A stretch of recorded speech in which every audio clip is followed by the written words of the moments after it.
Family and Consumer Sciences Extension at the University of Kentucky. Our agents share research knowledge with individuals, families, and communities to improve quality of life. Building strong families, building Kentucky. It starts with us. Hello, I'm Vicki Wynn, Family and Consumer Sciences Agent from the Marshall County Extension Office here in Benton, Kentucky.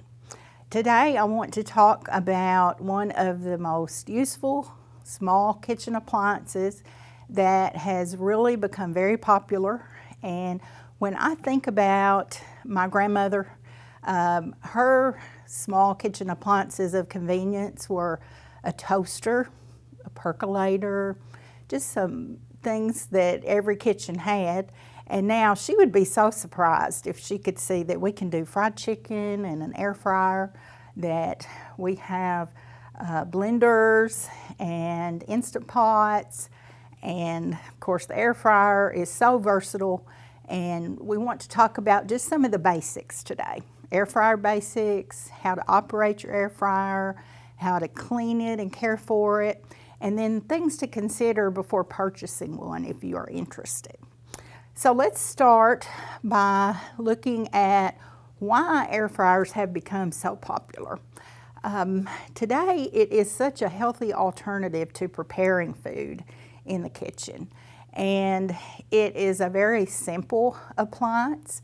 It operates on the principle of moving hot air throughout the inside, and it has an electric heating element, it has a fan, and it has a basket.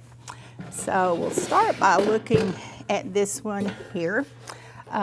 The basket is very easily accessible. What I really like about the basket is that it can go in the dishwasher. You can clean it by hand or in the sink, but it is so convenient to put it in the dishwasher, run it through a hot cycle, and get it all cleaned up.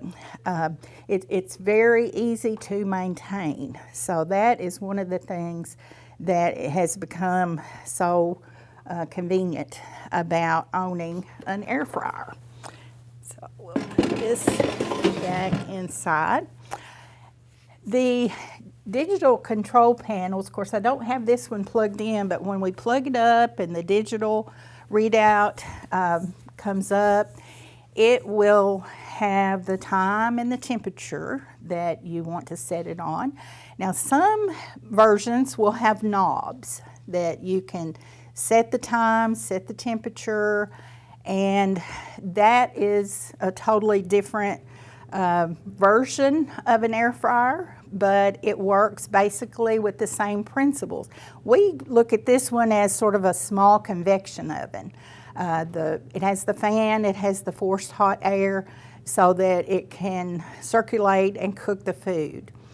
It has an operator's manual, and some will come with recipes or a recipe book, and these are so handy when you're trying to figure out, oh, how am I going to use this with foods that I've usually prepared on top of the stove or in the oven. And of course, anything as basic as a grilled cheese sandwich come out perfectly in an air fryer. My husband likes to cook biscuits and cinnamon rolls in the air fryer, and that's become his go-to as far as a quick, easy breakfast sometimes. But you can cook bacon, a lot of good breakfast foods. And that's just one of the features, of course, that an air fryer has, that it can cook food conveniently and with very little mess, and it's very easy to operate and to clean up. So your operator's manual, it's very important to read that through, and I know we've got one that comes with each of the units. You want to make sure that you have read all the instructions, how to get started, and usually you're going to find some recipes in your manuals that come with your air fryer. So that's always a good help. If you're not sure where to start, this one comes with air fried potato wedges and making those from fresh potatoes. And there's just a lot of recipes that start with very basic whole foods. So it's just a good way to prepare things that you've typically made in your oven or your stovetop, and you don't use near the electricity and you don't heat up the kitchen as much. And that is very, very important as well. That is definitely a convenience. Many models will come with quite extensive recipe book. This one has 50. I have seen some air fryers that have as many as 100 recipes in their book. But this one has a very basic baked potato recipe. I have a couple of baking potatoes here, and the ingredients with this would be your russet potatoes, olive oil, salt, and pepper. So very, very easy. Have some olive oil here, and you can even use vegetable oil. I like to use a spritzer for the vegetable oil because it uses very little, but yet it scatters it where it needs to go. And these can be purchased in usually any store that has small kitchen tools. But when you're preparing those baked potatoes, this recipe calls to just wash and scrub the potatoes and pat them dry.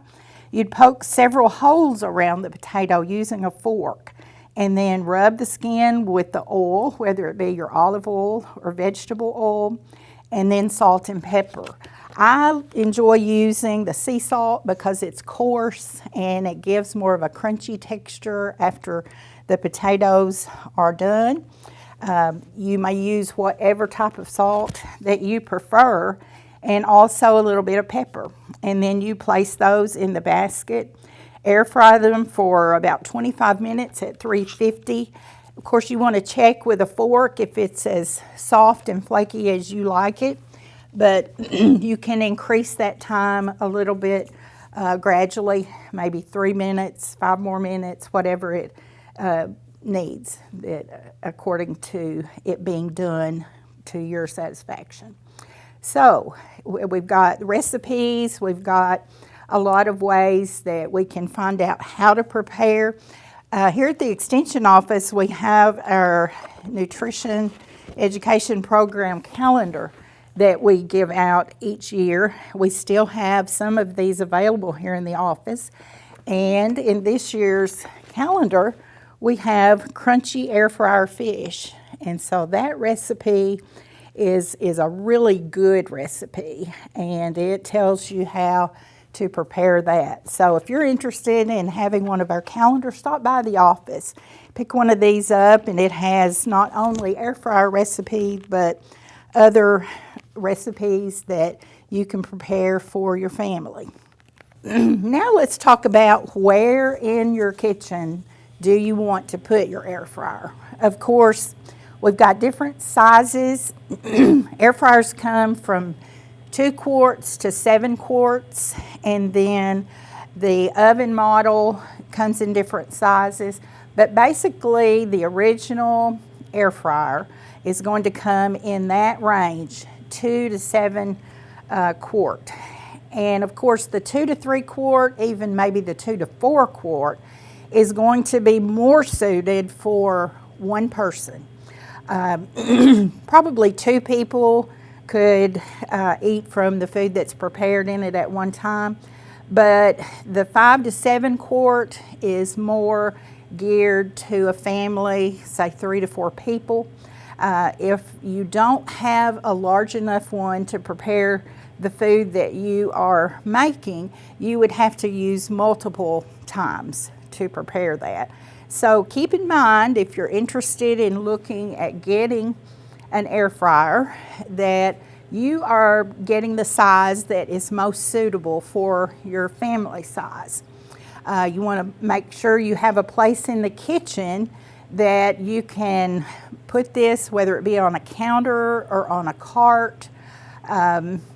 This needs to have clearance of about 5 inches on the top and the sides and the back. You don't want to press that hard up against the wall. We want to make sure that it has air circulation around it, because there is a vent in the back of most models, and that vent needs to get that air circulated out of the cavity of the air fryer. So we don't want any hazards occurring in your kitchen area, but just keep in mind wherever you decide to locate that it has good clearance, that you can make sure it has enough space around it. You want also to follow the instructions in the recipes. Because the food is cooked by the hot air that's moving around by a fan, you can imagine if you're trying to brown, let's say, some meringue on some cupcakes or a small pie, that fan is going to blow that off. So some foods are not really suited for preparing in an air fryer. But let's say you're going to have some breaded chicken or some breaded fish. There will be a method to that that's most appropriate. You will want to have a little bit of olive oil or vegetable oil to coat the chicken or the fish, and then have an egg wash that you can dip that in, and then of course you can cover it in breadcrumbs or your cornmeal. That way you've prepared it so that that outer layer is going to have something to stick to. It's going to adhere to that piece of fish or chicken or whatever it is that you're preparing. So the process is a little bit different, although some people do oven-baked fish in that very same manner. But in the air fryer, we want to make sure that we are coating the food so that whatever it is on it, it's not going to be blown around and you're going to lose part of your desired outcome because you didn't take the steps. So just be sure to utilize the steps and the ingredients to get that desired result at the end. We want to make sure that you use the right accessories. In addition to preparing your food for cooking, be sure that you are using utensils and accessories that are suited to the air fryer. There are a lot of good tools for these on the market. The silicone baskets are so convenient that you can put your food in here and put it inside the basket. These are dishwasher safe. They're safe up to 400 degrees. So the silicone is definitely an improvement in using the air fryers. Now, if you don't have a little silicone basket, you could use some small pans that you have around home. These are just little cake pans that will accomplish the same thing. Just be very careful when you're taking these out because these are going to get hot. They're going to be hard to handle. So I recommend using tongs to get those hot dishes out of the air fryer. And of course, most air fryers are going to come with some sort of little mesh liner grid, and sometimes they'll come with 2 or 3. So it's important to know which things are going to be safe when you use them inside. And of course, these are dishwasher safe. These are very convenient to raise things if you're going to have 2 layers. Let's say you're doing sweet potato fries and you've got more than your surface will accommodate. So you can put some on the bottom. You can have a second layer and raise those up so that the air can circulate and help those to cook like they're intended to. And of course, some of these sizes, if you have a square air fryer, then these work really well. They're the silicone baskets, and you can usually get a couple for around $10 or so. But the good thing about these are they're reusable. They're dishwasher safe. You can wash these in the sink with warm soapy water. So these definitely are an accessory that's very helpful. Even for the oven type air fryer, there is a long silicone basket, and you can cook, as you can see, quite a bit in this size. So these are the ones that are reusable, very, very convenient because you can wash those and use them over and over. And then you also can purchase the Parchment disposable baskets. And these are very convenient. They fit right in the basket of your air fryer. They come in various sizes. And of course, when you're finished with this, you just toss it. And it helps to protect the inside of the basket. It makes cleanup a little bit easier. This won't catch all of the drippings or whatever it is that you're cooking, but it definitely will cut down on the cleaning. So I highly recommend the tongs to use when you're removing food, whether it be in the silicone baskets or the disposable baskets. We want to make sure that we're using safe measures in terms of preparing that food. Also, the convection type air fryer comes with some small accessories such as this, and then a basket on the inside. And these are just very, very handy when you want to have something appropriate for placing the food on. Some people tell me they line this with foil. That way they can take the foil and dispose of it and keep this clean. So there's a lot of ways that we can use these small accessories to our benefit. Now moving on to operating the air fryer. We've talked about that the buttons will set the time and the temperature. On some of the models you may have a preheat button or setting, and the preheat is very handy. It is one of those things that you know exactly what your temperature is, and if your recipe calls for it to cook for 12 minutes at 375, then you know it is at that proper temperature, and that's when your timing can start. If you do not have a preheat setting or button on your air fryer, just go ahead and set it at that temperature and set a timer for 3 to 4 minutes. And it should preheat to that proper temperature after that 3 to 4 minutes, and then you're ready to go. So you know that you're cooking properly at the right temperature and for the right amount of time. And a lot of recipes are going to call for you to flip the food over halfway through. And I know if we've cooked things in the microwave, or sometimes even when we're cooking things in the oven, it will say that we need to flip it or halfway through, rotate it.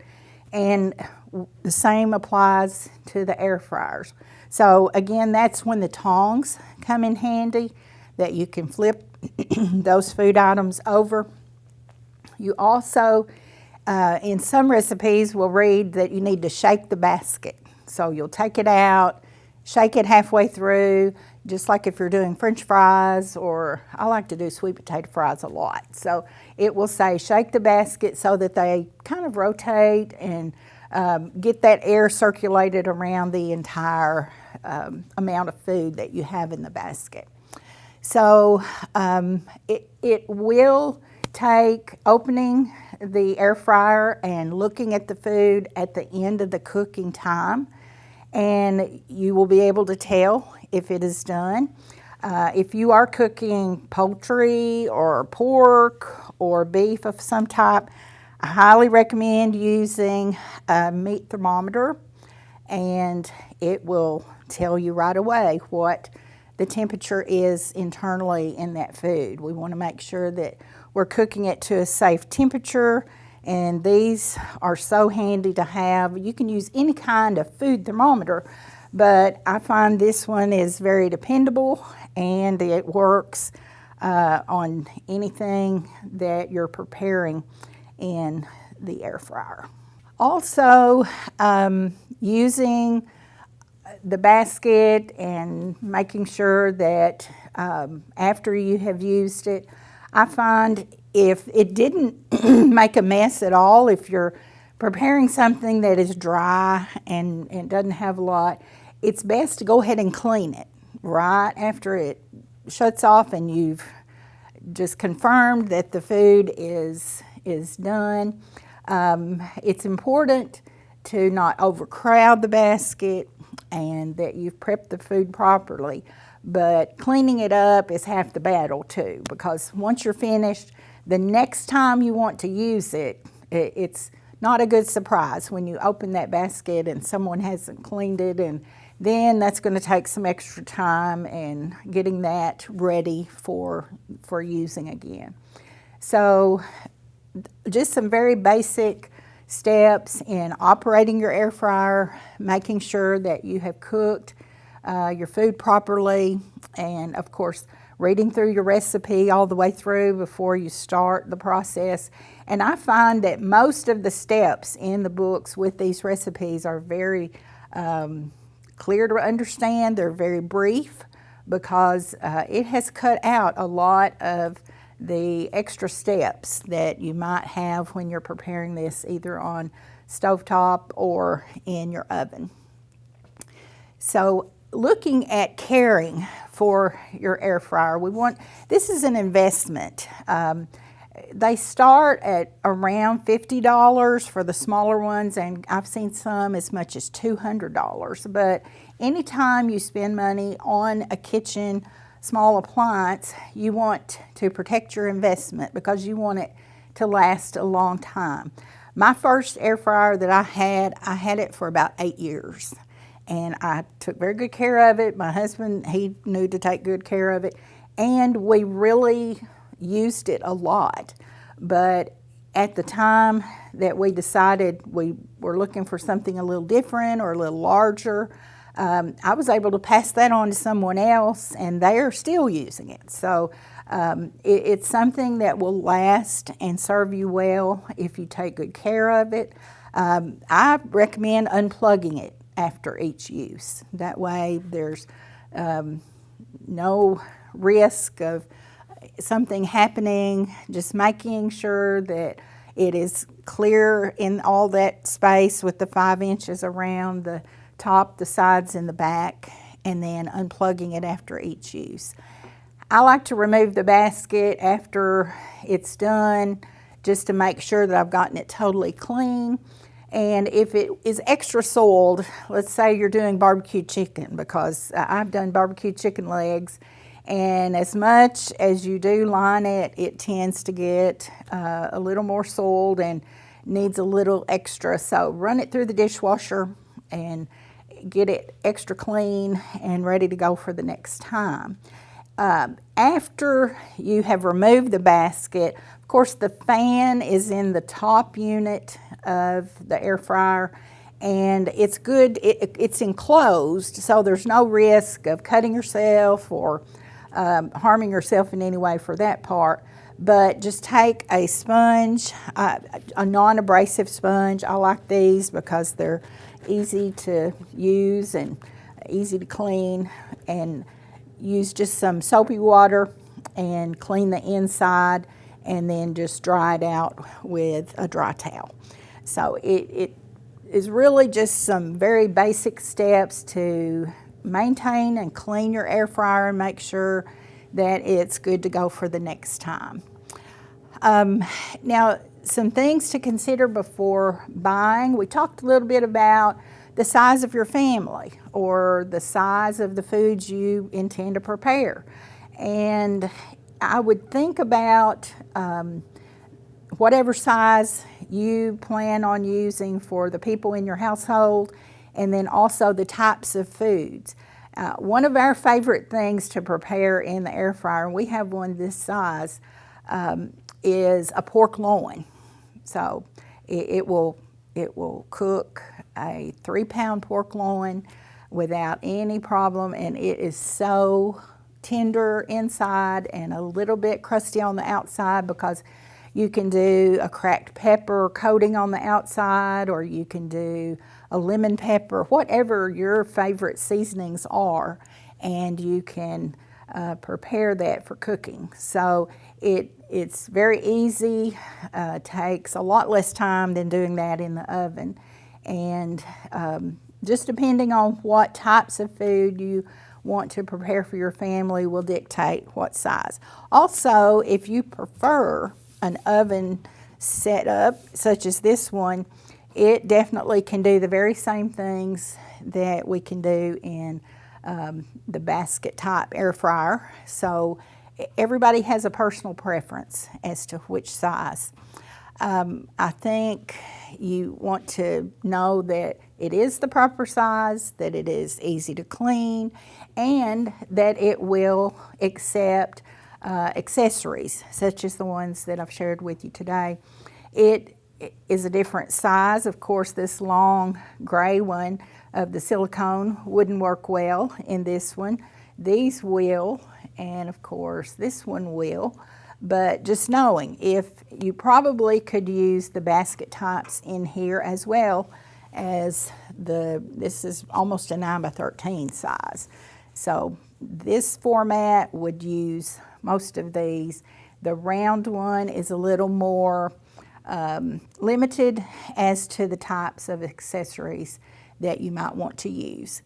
You want to make sure that it has the features that you want. Now, when you're reading reviews, whether it be Consumer Reports or online, if people that have purchased these before, and they will say, well, I really like using my air fryer to dehydrate foods. And a lot of times these are called a 7-in-1 or an 8-in-1 because it can air fry, it can grill, it can broil, it can bake, and it also can dehydrate. So there are lots of features in these. And of course your recipe books will give all the step-by-step for those. But a lot of people do love dehydrated food. I know a lady contacted me and she was wanting to dehydrate some tomatoes. She had excess tomatoes in her garden. And she was going to be dehydrating some tomatoes so that she would have those to use in sauces and salads, and just had a large variety of ways that she intended to use those. And we found the instructions and she said it worked perfectly for her. A lot of people do dehydrate in their ovens, their traditional ovens, but the air fryer can accomplish the same thing, and you've not heated up your entire kitchen for several hours, which typically is how long it takes to dehydrate. You want to make sure that you're using it according to the instructions in the book, and know that you're going to be preparing healthier methods of preparing. You're going to be using less fat, less oil, and those kinds of things, which I know more and more people that are on restricted diets are having to find alternative methods of preparing their foods and alternative ingredients. And the air fryer is one thing that can help you accomplish this, because it does allow food to be cooked faster with less fat and with less ingredients that might be undesirable. Also, one of the things I like about this, you don't have that deep fried smell in your kitchen. Sometimes when you walk in and a certain food is being cooked, it's obvious that it's still kind of in the air and it's becoming stale. But an air fryer cuts way down on that. So it's really a good feature that you can prepare those foods. Of course, in my house, my husband's a fishing guide, so he has fish from time to time that we will cook. And fried fish, of course, was always my favorite way of eating fish, but we have learned to air fry the fish, and with the steps of making it proper preparation for the air fryer, it is just as tasty, and it really is hard to go back eating it the old-fashioned way. So uses less energy, it uses healthier ingredients. You don't have that deep fried smell in your home, and it's very versatile because it has so many different features that you can use. We want then to take a look at maybe the disadvantages or the cons. Now this unit would take up, well, both units actually, would take up a bit of space on your counter. If you don't have extra kitchen space, this is not an appliance that you would bring out, say for example, like a blender or a hand mixer, that you use it and then put it away. This is probably going to need more of a semi-permanent spot in your kitchen area. So some people tell me they have bought a little portable cart, like used to microwaves were on a cart, and you could put it in an area in your kitchen, and that would work just as well if you do not have ample kitchen space. Now, some people tell me they'd use it and then put it away in their pantry. So if you have extra space and are willing to do that, I say that's perfectly fine too. So just consider where you're going to use it. Consider if you have a spot in your kitchen that would work really well. Another thing is, in some units, the fan is a little loud. I don't find it to be very much of a inconvenience for that part, because usually it's brief, or if I'm going to cook something for say 20 to 30 minutes, I can leave the kitchen and not have to be right where it is. But they're improving that over time. I've noticed that the fan is quieter, and I think that was one of the earlier complaints that people had about the ones that first came out. So it really is something that's minor in the big scheme of things, but we want to make sure that you can tolerate that and it's not any problem. And the last thing I would say is a possible con is the size. If you got a unit maybe that was a little smaller than you expected, and let's say you're going to be preparing French fries while someone grills the burgers. And by the way, these do burgers very well. We do a lot of turkey burgers and just regular hamburgers, and this will cook them extremely well. But let's say you're doing the French fries and it's only going to do half as many as you need.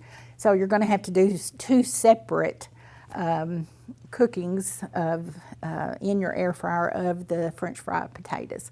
So just make sure that you know how you're going to use it, how you expect the quantity of food that you're going to prepare.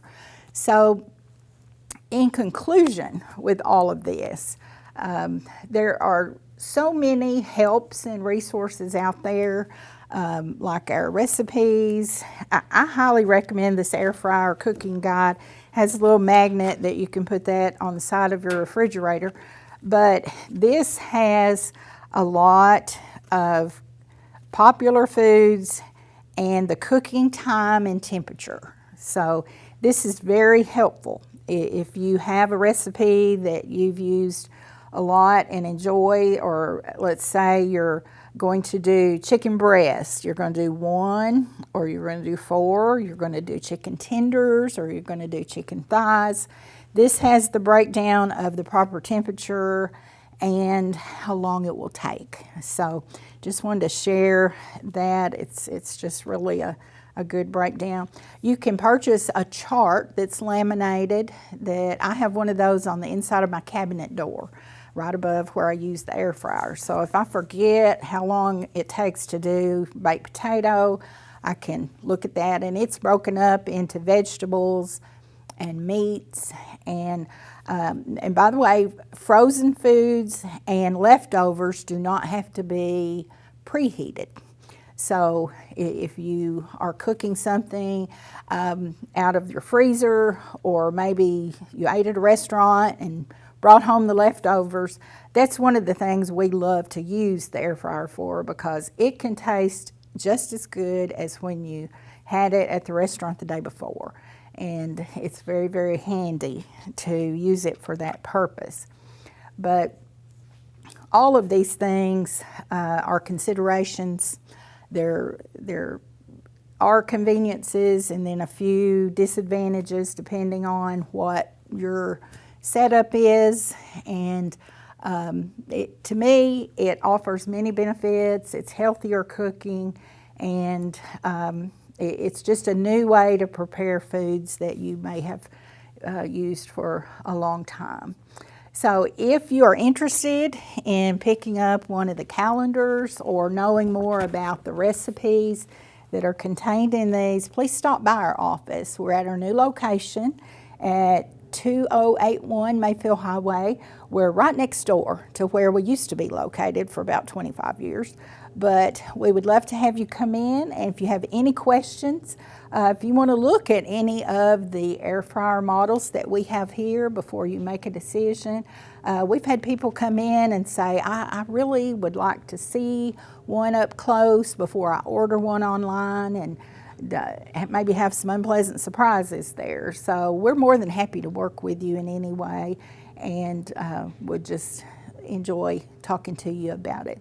So thank you so much, and until next time.